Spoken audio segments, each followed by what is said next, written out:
Hello friends. आज हम बात करने वाले हैं डेमोग्राफिक डिविडेंड के बारे में, क्योंकि अभी हाल फिलहाल मैंने एक राइटअप पढ़ा था कि इंडिया का जो डेमोग्राफिक डिविडेंड है वो धीरे धीरे कम हो रहा है। डेमोग्राफिक डिविडेंड होता क्या है ये मैं आपको पहले समझा देती हूँ। डेमोग्राफिक डिविडेंड वो होता है कि किसी भी देश की टोटल पॉपुलेशन में से उस देश में कार्यशील लोगों की जनसंख्या कितनी है। जितनी ज़्यादा कार्यशील लोगों की जनसंख्या होगी उतना ही ज़्यादा डेवलपमेंट होगा, उतना ही ज़्यादा जो है डेमोग्राफिक डिविडेंड होगा, क्योंकि डिपेंडेंट्स कम होंगे और काम करने वाले लोग ज़्यादा होंगे। और ये कब होता है? जब बर्थ रेट में और डेथ रेट में, मोर्टालिटी रेट में डिक्लाइन होता है, तब ये सिचुएशन देखने को मिलती है किसी भी कंट्री में। और जैसे ही, क्योंकि फर्टिलिटी रेट देखिए कम होगा अगर, तो कम बच्चे पैदा होंगे। कम बच्चे पैदा होंगे तो एज़ कम्पेयर टू डिपेंडेंट जो काम करने वाले लोगों की संख्या है वो ज़्यादा होगी, और काम करने वाले लोगों की संख्या ज़्यादा होगी तो लेबर फोर्स में पार्टिसिपेशन ज़्यादा होगा। लेबर फोर्स में पार्टिसिपेशन ज़्यादा होगा तो ऑब्वियस सी बात है कि इकोनॉमी ग्रो करेगी, इकोनॉमिक डेवलपमेंट होगा। इसको और अच्छे से समझते हैं। जब 79 में चाइना की पॉपुलेशन ज़्यादा थी तो चाइना ने वन चाइल्ड पॉलिसी लेकर आया चाइना। तो क्या हुआ कि एकदम से देखा गया कि 80s से लेके 2010 तक के पीरियड में चाइना का डेमोग्राफिक डिविडेंड बहुत ज़्यादा रहा, क्योंकि फर्टिलिटी रेट कम हो गया, कम बच्चे पैदा हुए, वर्किंग पॉपुलेशन बढ़ गई, और चाइना का जो डेमोग्राफिक डिविडेंड था वो काफ़ी हाई था, इसलिए वहाँ पर इकोनॉमिक डेवलपमेंट काफ़ी हुआ। लेकिन 2010 के बाद से हम देख रहे हैं कि इसमें डिक्लाइन होना शुरू हो गया है, और जो वहाँ पर डिपेंडेंट पॉपुलेशन है, जो बूढ़े लोग हैं, उनकी संख्या ज़्यादा बढ़ गई है, जिससे क्या है कि हेल्थ केयर और पेंशन जैसी जो स्कीम्स होती हैं उसमें थोड़ा सा ज़्यादा बर्डन आ रहा है। तो अभी क्या है, वैसे तो चाइना ने इसको बैकआउट कर लिया था, पॉलिसी रिवर्सल कर लिया था 2015 में विथ 2 चाइल्ड पॉलिसी, और लेटर ऑन 3 चाइल्ड पॉलिसी भी की थी चाइना ने। लेकिन अभी भी देखा जा रहा है कि हाई लिविंग कॉस्ट के चलते, या अर्बनाइजेशन के चलते, या जो भी सोशल बिहेवियर होता है उसके चलते जो है वो फर्टिलिटी रेट अभी उतना बढ़ा नहीं है जितना पहले था 79 के आसपास। तो इसीलिए कम बच्चे अभी भी पैदा हो रहे हैं। तो 2040 तक ऐसा कहा जाता है कि चाइना का जो बूढ़े लोगों की पॉपुलेशन है, ओवर 60 जो लोग हैं, वो चाइना में 30% हो जाएंगे उसके टोटल पॉपुलेशन का। तो दोनों फ़ायदे हैं डेमोग्राफिक डिविडेंड के बढ़ने से भी और घटने से भी। तो ये था डेमोग्राफिक डिविडेंड के बारे में एक कि डेमोग्राफिक डिविडेंड होता क्या है, आप लोग समझ जाएं। और अब मैं बात करूंगी कि डेमोग्राफिक डिविडेंड जो है वो इंडिया में क्यों कम हो रहा है, क्यों डिक्लाइन हो रहा है। जाहिर सी बात है, सेम रीज़न है कि फर्टिलिटी रेट्स वगैरह कम हो गए हैं, बेटर हेल्थ फैसिलिटीज़ आ गई हैं, तो मोर्टालिटी रेट कम हो गया है। तो इस वजह से जो डेमोग्राफिक डिविडेंड है वो इंडिया का भी धीरे धीरे डिक्लाइन की तरफ अब जा रहा है। तो चाइना की बात करें, अगर चाइना और इंडिया को अगर कंपैरेटिव एनालिसिस करें तो दोनों ने इंडिपेंडेंस के बाद एक साथ शुरुआत करी थी, कहीं ना कहीं पॉपुलेशन दोनों की सेम थी। लेकिन उसके बाद देखा गया कि जो है इंडिया डेमोग्राफिक डिविडेंड की बात ही करता रह गया, और चाइना ने अपने यहाँ हेल्थ पे, एजुकेशन पे, स्किल डेवलपमेंट पे बहुत फोकस किया। और इस तरीके से चाइना ने क्या किया, अपना यहाँ पे इकोनॉमिक ग्रोथ को बहुत अच्छा कर लिया, मतलब काफ़ी ज़्यादा इकोनॉमिक डेवलपमेंट किया, क्योंकि उसने काफ़ी ज़्यादा इन्वेस्ट किया अपने यहाँ पे ह्यूमन कैपिटल पे, जो इंडिया कहीं ना कहीं नहीं कर पाया, जिस वजह से कहा जाता है कि दोनों ही तब डेवलपिंग नेशंस थे। लेकिन आज चाइना कहीं ना कहीं डेवलप नेशन है और हम लोग अभी भी डेवलपिंग की ही कैटेगरी में हैं, due to non investment into some very crucial sectors, very crucial industries, जैसे कि एजुकेशन है, हेल्थ है। तो ऐसी चीज़ों पे, स्किल डेवलपमेंट है, ऐसी चीज़ों पर हमको ज़्यादा से ज़्यादा फोकस करना था, जो नहीं करा हमारी सरकार ने। तो ये थी कुछ पास्ट की बात। अब अगर मैं कोविड का टाइम देखूं तो कोविड के टाइम पे भी बहुत अच्छी अपॉर्चुनिटी थी इंडिया के पास, क्योंकि जब चाइना का एक ट्रेड मोनोपोली चल रहा था, और चाइना को, क्योंकि चाइना ट्रेड को वेपन की तरह यूज़ करता है ऐसा कहते हैं, क्योंकि मैन्युफैक्चरिंग सेक्टर चाइना का बहुत तगड़ा है। तो फिर इस ट्रेड मोनोपोली को ख़त्म करने के लिए और भी देशों ने क्या किया, उन्होंने बोला कि भाई कोविड के टाइम पर काफ़ी कंट्रीज़ ने अपने जो ऑफिसेस हैं जो उसको चाइना से हटाकर कहीं और शिफ्ट करने लगे। तो ये इंडिया के लिए एक अच्छी अपॉर्चुनिटी हो सकती थी, लेकिन इंडिया में क्योंकि बिजनेस पॉलिसीज़ फेवरेबल है ही नहीं, तो हम ये अपॉर्चुनिटी मिस कर गए, और कहीं ना कहीं वो अपॉर्चुनिटी जो है वो वियतनाम, कंबोडिया जैसी कंट्रीज़ ने उठा ली। तो हमारे यहाँ पर जो आनी चाहिए थी कंपनीज़, वो भी कंपनीज़ जो है वो इन्वेस्ट, अब उन्होंने अपना जो ऑफिस है वो शिफ्ट करके चाइना से वियतनाम और कंबोडिया में कर लिया। अब इंडिया की पॉलिसी की बात करें तो राइटर कहते हैं कि इंडिया का हमेशा से ना एक बहुत ही रिएक्टिव अप्रोच रहा है, प्रोएक्टिव अप्रोच नहीं रहा है। रिएक्टिव अप्रोच क्या होता है कि जब अब पछताए होत क्या, जब चिड़िया चुग गई खेत की, मतलब जब चीज़ें हो जाती हैं तब हम उस पर वर्क करना शुरू करते हैं। हमारा प्रोएक्टिव अप्रोच नहीं होता है कि भाई आगे ये चीज़ हमारी सिचुएशन हम फेस करेंगे आज से 10 साल 20 साल बाद, तो हमको इसके लिए आज से ही कोई रणनीति बना लेनी चाहिए ताकि आगे चल के हम इसको अच्छे से कॉम्बैट कर सकें, इसको हम अच्छे से ख़त्म कर सकें, इससे हम लड़ सकें। लेकिन ये कहीं ना कहीं इंडिया का अप्रोच नहीं रहा है। जब भी कोई चीज़ हो जाती है उसके बाद हम पॉलिसी बनाने बैठते हैं, उसके बाद हम बात करते हैं, उसके बाद सब कुछ होता है। और इसी रिएक्टिव अप्रोच की वजह से कहीं ना कहीं आज भी हम बहुत पीछे हो चुके हैं। चाइना के लोग बुराई बहुत करते हैं कि भाई, क्रिटिक्स बहुत बोलते हैं चाइना में फ्री प्रेस नहीं है, चाइना में डेमोक्रेसी नहीं है, लेकिन भाई बहुत सारी अच्छी बातें भी हैं जो चाइना से सीखने वाली हैं। कि चाइना ने बहुत ज़्यादा अपने यहाँ पे ह्यूमन कैपिटल पे, एजुकेशन पे, हेल्थ सेक्टर पे, स्किल डेवलपमेंट पे खर्च किया है और ये एक अपने मैन्युफैक्चरिंग हब को इतना तगड़ा कर लिया है। और चाइना का जो पॉलिसी आया था मैन्युफैक्चरिंग के लिए कि हर घर में एक छोटा लघु उद्योग होना चाहिए, एक मैन्युफैक्चरिंग यूनिट होनी चाहिए, लगाएं, उसके लिए चाइना ने काफ़ी लोगों को सहूलियतें भी दी, काफ़ी फाइनेंशियल असिस्टेंस भी दिया, सपोर्ट भी दिया।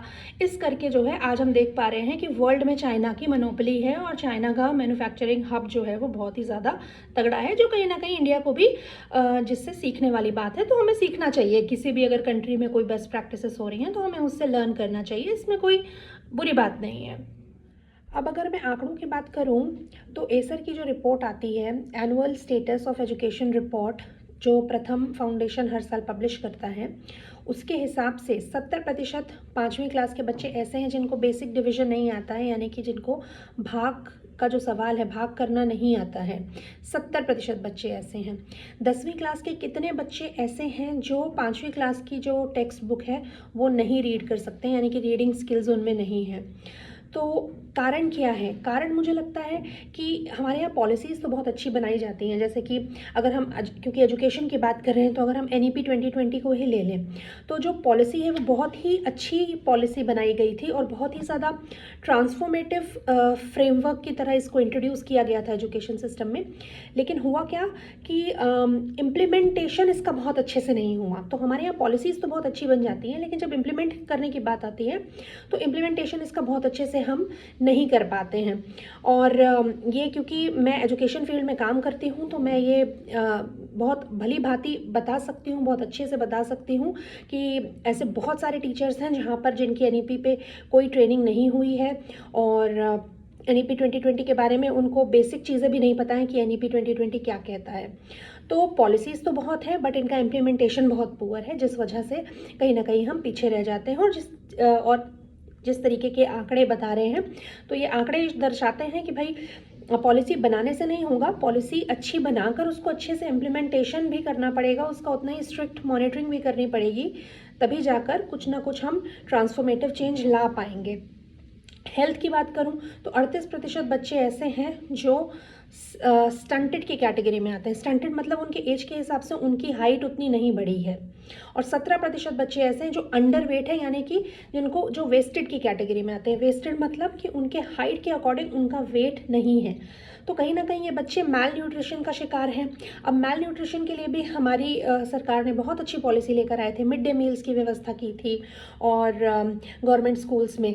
लेकिन ये भी मुझे लगता है कहीं ना कहीं आज भी ये इनसफिशिएंट है मैल न्यूट्रिशन के जो प्रॉब्लम है उसको एड्रेस करने में, तभी आंकड़े 38% और 17% हैं। तो मुझे लगता है कि इस पर बहुत काम करने की ज़रूरत है कि पॉलिसी का इम्प्लीमेंटेशन बहुत ज़्यादा स्ट्रिक्टली कराने की ज़रूरत है। अदरवाइज़ कितनी भी अच्छी हम पॉलिसी बनाएंगे, अगर इम्प्लीमेंटेशन अच्छा नहीं है तो उसका कोई फ़ायदा होगा नहीं।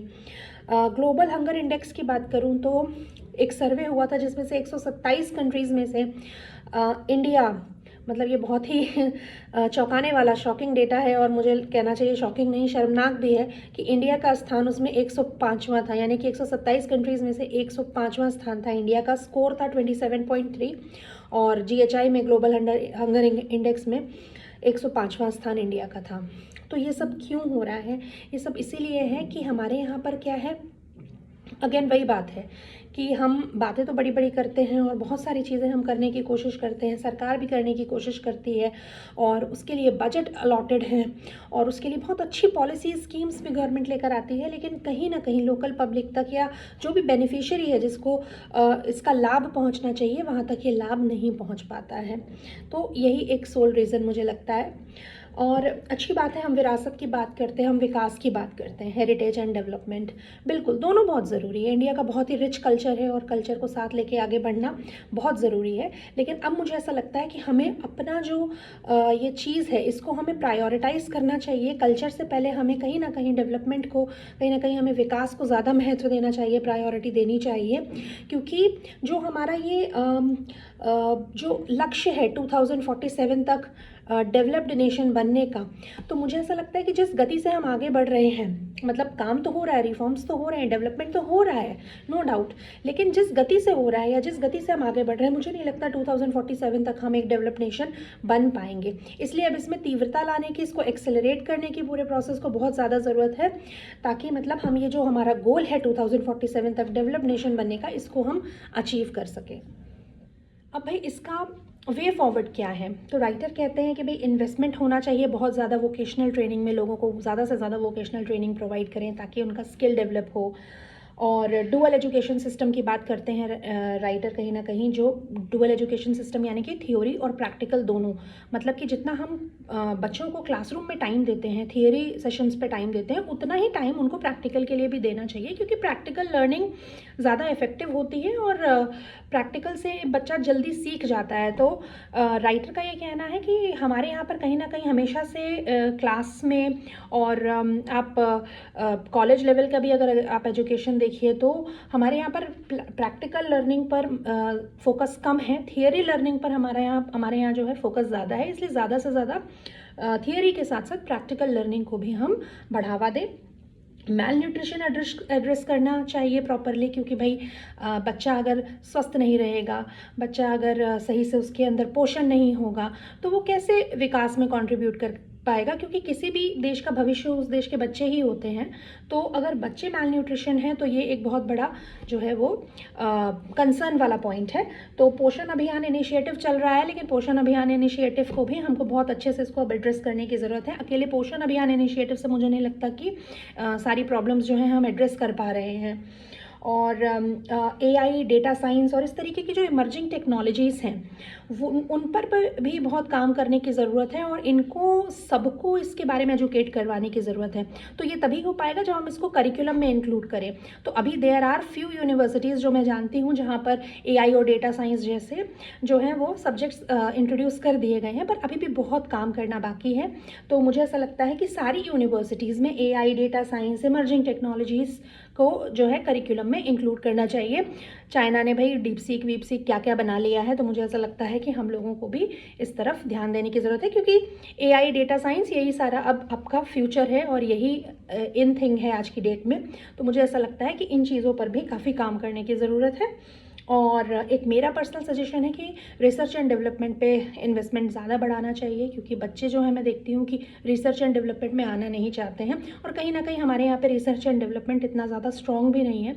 तो अगर हम सरकारें इन्वेस्ट ज़्यादा करेंगी तो मुझे लगता है कि ज़्यादा से ज़्यादा बच्चे भी अवेयर होंगे और उनका भी पार्टिसिपेशन बढ़ेगा रिसर्च में आने के लिए। तो अभी के लिए इतना ही।